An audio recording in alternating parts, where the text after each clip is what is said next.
हाय। आज की वीडियो में वेलकम। हम इसमें कीवर्ड आर्गुमेंट्स को ज़रा ज़्यादा करीब से देखेंगे और हमने पहले भी इसको लेक्चर्स में देखा है। जस्ट हम पोजिशनल आर्गुमेंट्स को थोड़ा पोजिशनल पैरामीटर्स को रिकॉल कर सकते हैं और पोजिशनल पैरामीटर्स ऑप्शनली भी पास किए जा सकते हैं एक कीवर्ड के नेम्ड कीवर्ड के तौर पर। दूसरे अल्फाज में आर्गुमेंट्स।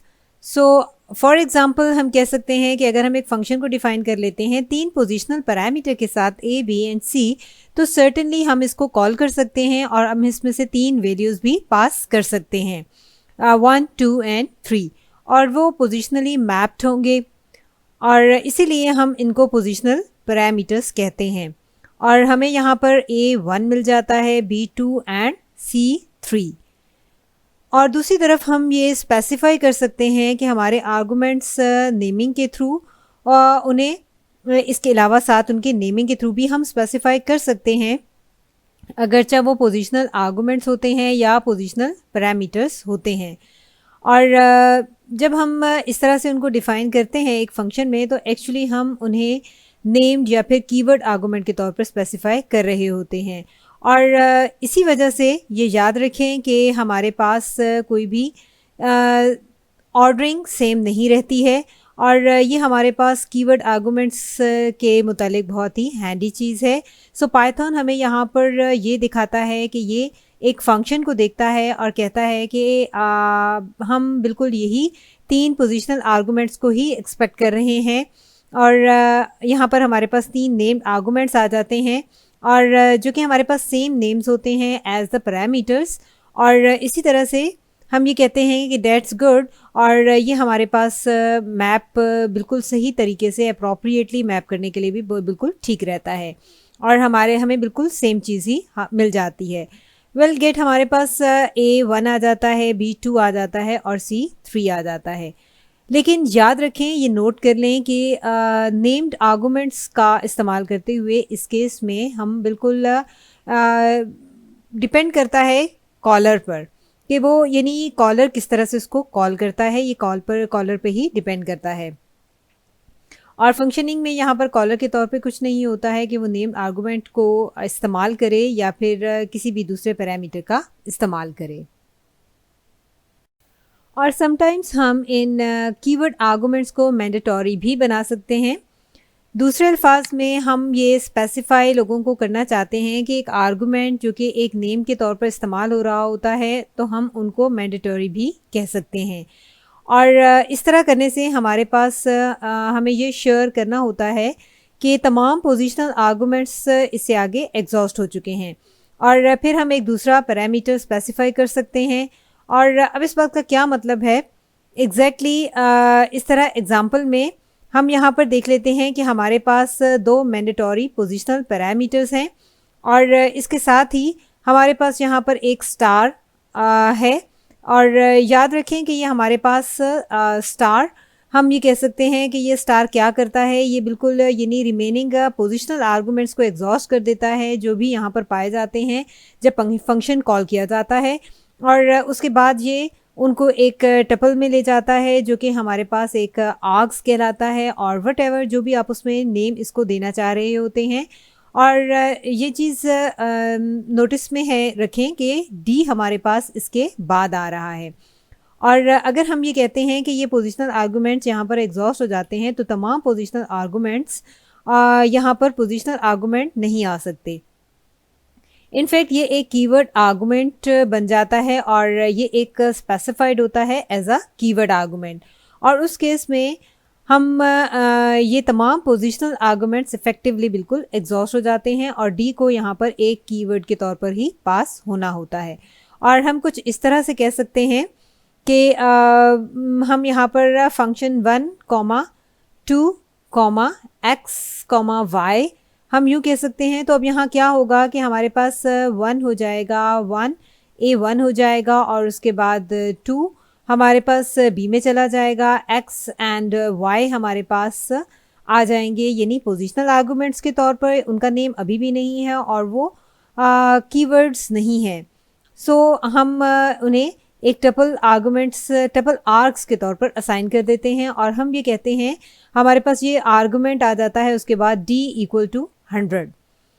सो ये हम कहते हैं कि इस तरह से काम करेगा और ओके आप यानी यहाँ पर ये कहना चाह रहे हैं कि हमें d 100 में चाहिए और ये एक्चुअली इसी तरह से ही एग्जैक्टली हमारे पास काम करेगा और जैसा कि हम एक्सपेक्ट कर रहे हैं।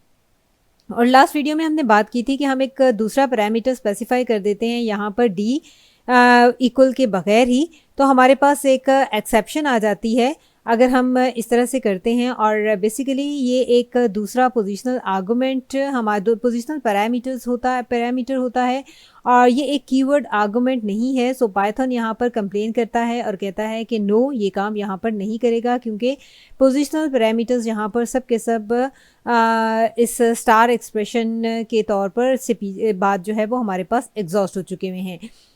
सो हम यहाँ पर इसको कॉल फिर भी कर सकते हैं और हम यहाँ पर फंक्शन को अगर कॉल करते हैं तो हम कहते हैं कि 1,2 और d इज इक्वल टू 100 और यहाँ पर हमारे पास a and b mandatory positions हैं और वो यहाँ पर a 1 आ जाएगा और 2 रिस्पेक्टिवली और देयरफॉर हमारे पास आर्ग्स में यहाँ पर कुछ भी नहीं आएगा, ये एम्प्टी हो जाएगा।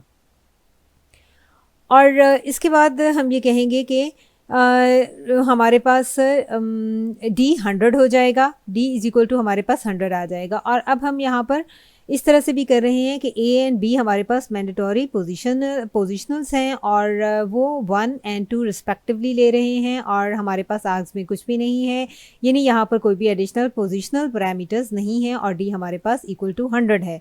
और इनफैक्ट हमें यहाँ पर a इक्वल 1 b इक्वल 2 और आर्ग्स एक एम्प्टी टपल और d 100 आ जाता है। ऑन द अदर हैंड अगर हम कोशिश करते हैं और एक फंक्शन को इस तरह से कॉल करते हैं 1,2 और फर्स्ट 2 हमारे पास यहाँ पर हमारे पास 1,2 आ जाता है और d यहाँ पर एक कीवर्ड आर्गुमेंट नहीं है।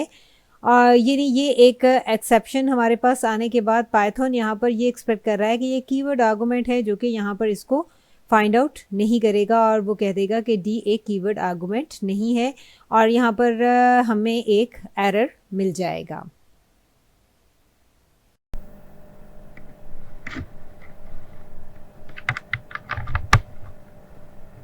और अब हम किसी भी मैंडेटरी पोजिशनल आर्गुमेंट को ओमिट भी कर सकते हैं।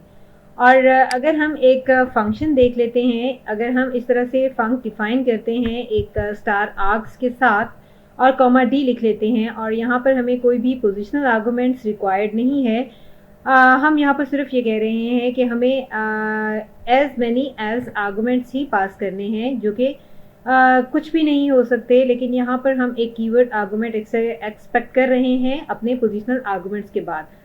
और देखें कि अब हम इसको किस तरह से कॉल कर सकते हैं। हम कह सकते हैं कि 1,2, 3 और d इक्वल टू 100 कह देते हैं और इस तरह के केस में हम एंड अप करेंगे आर्ग्स इक्वल टू टपल 1, 2, 3 और d विल भी हमारा हो जाएगा 100। और अब हम यहाँ पर इस तरह से भी फंक्शन को कॉल कर सकते हैं d इक्वल टू 100 और यहाँ पर कोई भी पोजिशनल आर्गुमेंट हमारे पास इस कॉल में नहीं है, सो हम एंड अप करेंगे एक एम्प्टी टपल के साथ आर्ग्स में और उसके बाद d हमारे पास अभी भी इक्वल टू 100 होगा। और हम एक्चुअली यहाँ पर कोई भी पोजिशनल आर्गुमेंट फोर्स नहीं कर सकते हैं मुकम्मल तौर पर और हम एक्चुअली पोजिशनल आर्गुमेंट्स को किसी भी जगह पर किसी भी पॉइंट पर जाकर स्टॉप भी कर सकते हैं। और ऐसा करने के लिए हमें यहाँ पर यूज़ करना होगा स्टार, यानी हम यहाँ पर यूज़ करते हैं सिंपल स्टार और नेम नहीं हम यूज़ कर रहे हैं, यानी ये एक सिर्फ स्टार इटसेल्फ ही होगा। और आप इसे देखेंगे कुछ इस तरह से कि आप स्टार इंडिकेट कर रहा होगा एंड ऑफ पोजिशनल आर्गुमेंट्स को, लेकिन एक्चुअली ये एक पोजिशनल आर्गुमेंट्स को ग्रैब करने की कोशिश किए बगैर ऐसा करेगा और उनको आर्ग्स में पुट कर देगा। बेसिकली हम यहाँ पर ये नहीं कह रहे कि ये एक कोई भी आर्बिट्रेरी नंबर है आर्गुमेंट का, यानी ये नन ही होगा और हम यहाँ पर इसको कुछ भी नहीं कहना चाह रहे हैं।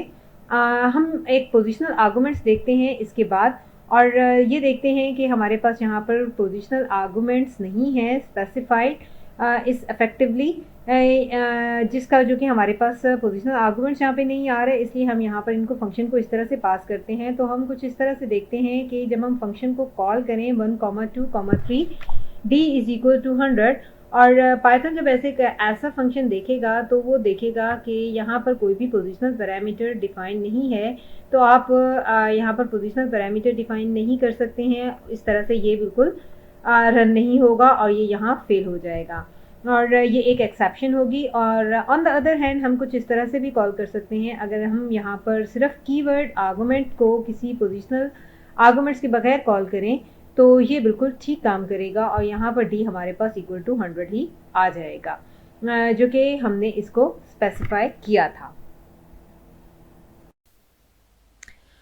ओके, अगर हम इनको इकट्ठा देख लेते हैं तो हम यहाँ पर एक फंक्शन देख लेते हैं। फर्स्ट हमारे पास दो डिफरेंट फंक्शंस होंगे, और ये हमारे पास एक इन दोनों में हम चेक करेंगे कि क्या डिफरेंस है। और एक में आप देखेंगे कि हमने स्टार आर्क्स का इस्तेमाल किया है, और दूसरे में हमारे पास सिर्फ स्टार है। और यहाँ पर कुछ सिमिलैरिटीज़ भी हैं और कुछ डिफरेंसेस भी हैं। और यहाँ पर एक हमने कहा कि हमारे पास डिफ़ॉल्ट वैल्यू नहीं है, और ए हमारे पास एसेंशियली सबसे पहले अगर हम फंक्शन में देखते हैं तो हमारे पास ए एक मैंडेटरी पोजिशनल आर्गूमेंट्स है जो कि हमने स्पेसिफाई किया है इस्तेमाल करने के लिए, और ऑफ कोर्स ये एक नेम्ड आर्गूमेंट है। और जब आप फंक्शन को कॉल करते हैं तो आप ए इक्वल टू किसी भी वैल्यू के भी कह सकते हैं, वो फाइन होगा। और ये अभी भी एक पोजिशनल पैरामीटर ही यहाँ पर होगा फंक्शन में। और बी को हम कह देंगे कि ये एक ऑप्शनल पोजिशनल आर्गूमेंट है, क्योंकि हमारे पास इसकी एक डिफ़ॉल्ट वैल्यू दोनों केसेस में प्रोवाइड की गई है। और इसी तरह से हम ये कहेंगे कि बी को हमने स्पेसिफाई नहीं किया है, क्योंकि बी जब हम फंक्शन को कॉल करेंगे तो हम एक डिफ़ॉल्ट वैल्यू ले लेंगे, और अगर हम यहाँ पर नहीं करते हैं स्पेसिफाई बी को तो हम फंक्शन को कॉल कर लेंगे, तो ये किसी भी तरह से उसी डिफ़ॉल्ट वैल्यू को यूज़ कर लेगा। और नेक्स्ट हमारे पास स्टार आर्क्स है, और स्टार आर्क्स अगर आप फर्स्ट साइड पर देखेंगे तो हमें ये बताता है, यानी इसका ये मतलब है कि ये एक कैच कर सकता है तमाम सबको, उन ऑप्शनल एडिशनल पोजिशनल आर्गूमेंट्स को। और यहाँ पर हमें कुछ भी स्पेसिफाई करने की ज़रूरत नहीं है। अगर हम यहाँ पर अगर कुछ करना चाह भी रहे हैं तो हम यहाँ पर उनको कर सकते हैं, लेकिन हमारे पास यहाँ मौजूद नहीं है। लेकिन दूसरी तरफ अगर हम देखें तो ये डिनोट करता है कि कोई भी एडिशनल पोजिशनल आर्गूमेंट्स बिल्कुल भी अलाउड नहीं है। इस केस में हम यहाँ पर सिर्फ 2 पोजिशनल आर्गूमेंट्स को ही अलाउ कर रहे हैं, और हमें एटलीस्ट 2 पोजिशनल आर्गूमेंट्स की ज़रूरत थी, और बाकी सब हमारा आर्क्स के अंदर यहाँ पर स्टोर हो जाएगा। और हमारे पास यहाँ पर 2 पोजिशनल आर्गूमेंट्स हैं, और हम इनको देख रहे हैं, और कि वो ये कह रहा है कि हमारे यानी हम यहाँ पर स्टार आर्क्स में कुछ भी और भी ले सकता है या एक्सेप्ट कर सकता है किसी भी पोजिशनल आर्गूमेंट्स में, और बी डिफ़ॉल्ट हो जाता है, जो कि या फिर ये इनफैक्ट यानी यहाँ पर हमारे पास मैंडेटरी पोजिशनल आर्गूमेंट्स एक है जो कि मैप्ड इंडिविजुअल है ए एंड बी, और उसके बाद रिमेनिंग हमारे पास स्टार आर्क्स में मेंशन हो जाते हैं। और जबकि दूसरे केस में हम देखें तो हमारे पास डी डिफ़ॉल्ट नहीं है, डी एक मैंडेटरी आर्गूमेंट है, ये एक मैंडेटरी कीवर्ड आर्गूमेंट है हमारे पास। ऑन द अदर हैंड अगर हम ई देख लेते हैं तो ये ई हमारे पास एक कीवर्ड आर्गूमेंट है, और ये एक डिफ़ॉल्ट वैल्यू दोनों केसेस में रखता है, जिसका मतलब है कि ये हमारे पास एक ऑप्शनल पैरामीटर है, और इसलिए ये एक ऑप्शनल कीवर्ड आर्गूमेंट बन जाता है, जो कि हम ये कहेंगे कि डिफ़ॉल्ट टू ट्रू ही है। और ये सब कुछ बहुत कंफ्यूजिंग है, हम इसको आगे जाके मज़ीद क्लियर करेंगे कोड की वीडियो में। ओके, मिलते हैं कोड की वीडियो में।